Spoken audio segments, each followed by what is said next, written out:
Om Swastiastu. Pada kesempatan kali ini, saya akan membahas studi kasus yang diberikan pada soal UTS sebelumnya. Sebelum lanjut, perkenalkan saya Nilo Rismayanti dengan nomor NIM 2517051056 dari kelas J.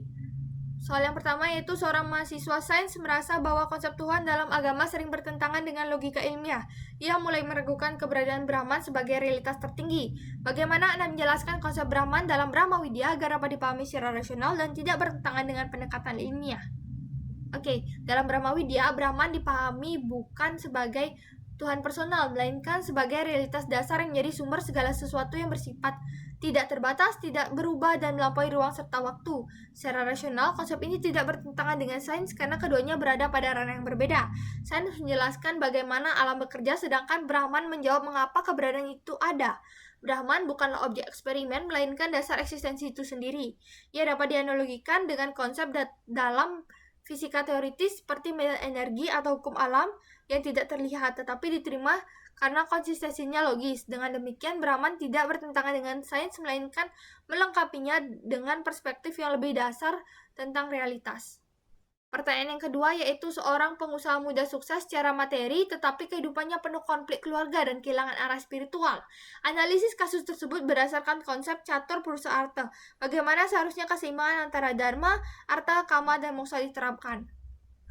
Nah, jadi kasus tersebut menunjukkan ketidakseimbangan dalam catur purusa arta karena terlalu fokus pada arta dan mengabaikan dharma, sehingga memicu konflik dan ketidakharmonisan. Akibatnya, kama juga tidak terpenuhi secara sehat dan moksa terabaikan.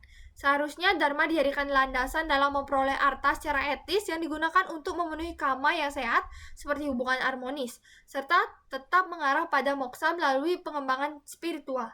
Nah, dengan demikian tercapainya keseimbangan hidup antara materi, kebahagiaan, etika, dan tujuan spiritual. Pertanyaan yang ketiga yaitu di sebuah desa di Bali, generasi muda enggan terlibat dalam upacara yadnya karena dianggap membuang waktu dan biaya. Jelaskan makna pancayatnya dan bagaimana Anda meyakinkan generasi muda tentang relevansi yadnya dalam kehidupan modern. Nah, pancayatnya adalah 5 bentuk pengorbanan suci untuk menjaga keharmonisan dengan Tuhan, leluhur, guru, sesama, dan alam. Keengganan generasi muda tersebut muncul karena yadnya sering dianggap sebagai ritual yang memakan waktu dan biaya. Padahal dalam kehidupan modern hanya bisa dipahami sebagai nilai sehari-hari seperti bersyukur kepada Tuhan, menghormati orang tua dan guru, peduli pada sesama dan menjaga lingkungan. Nah, dengan pemahaman ini, konsep yanya di kehidupan modern menjadi lebih relevan dan tidak sekedar tradisi, tetapi pedoman hidup yang sederhana dan bermakna. Pertanyaan yang keempat adalah seorang siswa menganggap kisah Awatara seperti Rama dan Krishna hanyalah mitos tanpa makna nyata dalam kehidupan sekarang. Nah, bagaimana Anda menjelaskan konsep Awatara dan peranan orang suci sebagai teladan moral dalam konteks kehidupan modern? Nah, pandangan bahwa kisah Awatara seperti Rama dan Krishna hanyalah mitos muncul karena dipahami secara literal.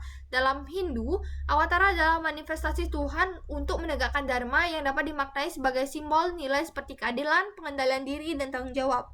Dalam kehidupan modern, konsep Awatara dapat dijelaskan sebagai simbol bahwa di setiap zaman selalu dibutuhkan nilai dan tindakan untuk menegakkan dharma seperti kejujuran, tanggung jawab, dan keadilan. Sementara itu, orang suci berperan sebagai teladan moral yang nyata karena mereka menerapkan nilai-nilai tersebut dalam kehidupan sehari-hari. Nah, dengan demikian keduanya relevan sebagai pedoman dan inspirasi dalam menghadapi tantangan kehidupan modern.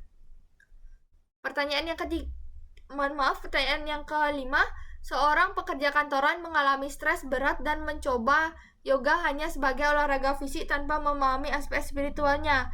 Analisis praktik yoga tersebut berdasarkan ajaran Hindu, bagaimana integrasi antara aspek fisik, mental, dan spiritual dalam yoga yang benar. Nah, praktik yoga tersebut belum tepat menurut ajaran Hindu karena hanya menekankan aspek fisik sehingga manfaatnya terbatas dan tidak menyentuh akar stres yang berasal dari pikiran. Yoga yang benar mengintegrasikan aspek fisik, mental, dan spiritual. Ketiganya saling melengkapi untuk menyehatkan tubuh, menenangkan pikiran, dan membangun kesadaran diri sehingga tercapai keseimbangan hidup secara menyeluruh. Pertanyaan yang keenam yaitu seorang remaja rutin melanturkan Gayatri Mantra, tetapi tidak memahami makna dan hanya melakukannya sebagai rutinitas. Pertanyaan jelaskan makna Gayatri Mantra dan bagaimana praktik Gayatri Sadhana yang benar dan dapat meningkatkan kesadaran spiritual.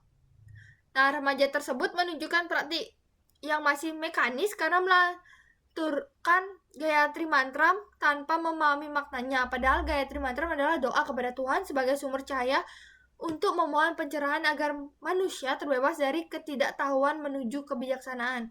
Agar dapat meningkatkan kesadaran spiritual, praktik Gayatri Sadhana harus dilakukan dengan menggabungkan pengucapan yang fokus, pemahaman makna, dan penghayatan melalui meditasi. Nah, dengan demikian mantra tidak hanya menjadi rutinitas, tapi menjadi sarana untuk membangun kejernihan pikiran, ketenangan batin, dan kesadaran diri. Pertanyaan yang ketujuh yaitu seorang mengalami krisis kepercayaan setelah mengalami musibah dan mulai meragukan hukum karma dan reinkarnasi. Analisis kasus tersebut berdasarkan dengan konsep Pancasrada, bagaimana Anda menjelaskan kembali keyakinan terhadap karma pala dan punarbawa. Kasus tersebut menunjukkan krisis kepercayaan dalam Pancasrada, khususnya pada karma pala dan punarbawa, karena musibah dipahami secara sempit seolah harus memiliki sebab akibat langsung dalam suatu kehidupan.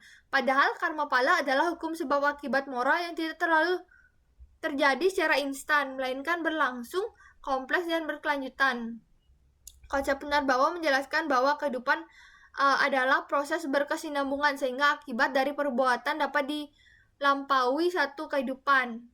Dengan pemahaman ini, musibah tidak dilihat sebagai hukum semata, tetapi sebagai bagian dari proses pembelajaran dan perkembangan spiritual. Pertanyaan yang ke-8 yaitu dua orang memiliki cara berbeda dalam pendekatan diri kepada Tuhan. Yang satu melalui pelayanan sosial dan yang satu lagi melalui meditasi. Jelaskan konsep catur marga dan analisis apakah kedua cara tersebut sama-sama benar menurut ajaran Hindu. Oke, dalam catur marga merupakan 4 jalan untuk mendekatkan diri kepada Tuhan, yaitu melalui bakti, melalui karma, melalui jenana, dan raja. Nah, dalam kasus tersebut, kedua cara yang dilakukan itu sama-sama benar. Nah, pelayanan sosial itu termasuk karma marga atau melalui tindakan tanpa pamrih, karena dilakukan melalui tindakan nyata untuk membantu sesama. Sedangkan meditasi termasuk Raja Marga karena berfokus pada pengendalian diri dan ketenangan batin. Nah, keduanya memiliki tujuan yang sama, hanya cara yang digunakannya itu berbeda sesuai dengan kecenderungan masing-masing individu.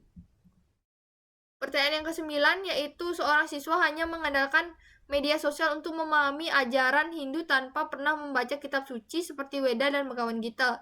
Jelaskan pentingnya kitab suci dalam agama Hindu dan bagaimana cara mengimplementasikan ajaran kitab suci di era digital.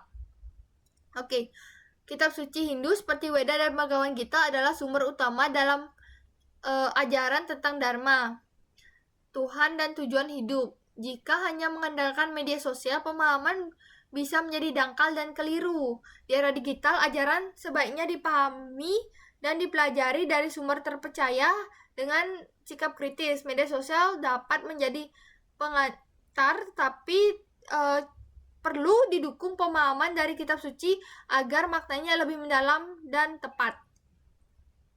Oke, pertanyaan yang terakhir yaitu seorang pelajar cerdas secara akademik tetapi sering berperilaku tidak jujur dan tidak menghormati orang tua. Analisis perilaku tersebut dengan mengintegrasikan konsep Dharma, yoga, dan Srada. Bagaimana seharusnya nilai Hindu membentuk karakter individu. Oke, perilaku pelajar tersebut menunjukkan ketidakseimbangan antara kecerdasan dan karakter karena bertentangan dengan Dharma yang menuntut kejujuran dan sikap hormat. Selain itu, kurangnya yoga menunjukkan lemahnya pengendalian diri dan kurangnya Srada membuat tindakan tidak dilandasi nilai spiritual. Seharusnya Dharma menjadi dasar perilaku, yoga melatih pengendalian diri, dan Srada menumbuhkan keyakinan. Dan dengan begitu, individu tidak hanya cerdas tapi juga berkarakter baik. Nah, sekian presentasi yang dapat saya sampaikan. Saya mohon maaf jika ada salah kata. Saya tutup dengan Paramasanti. Om Santi Santi Santi Om.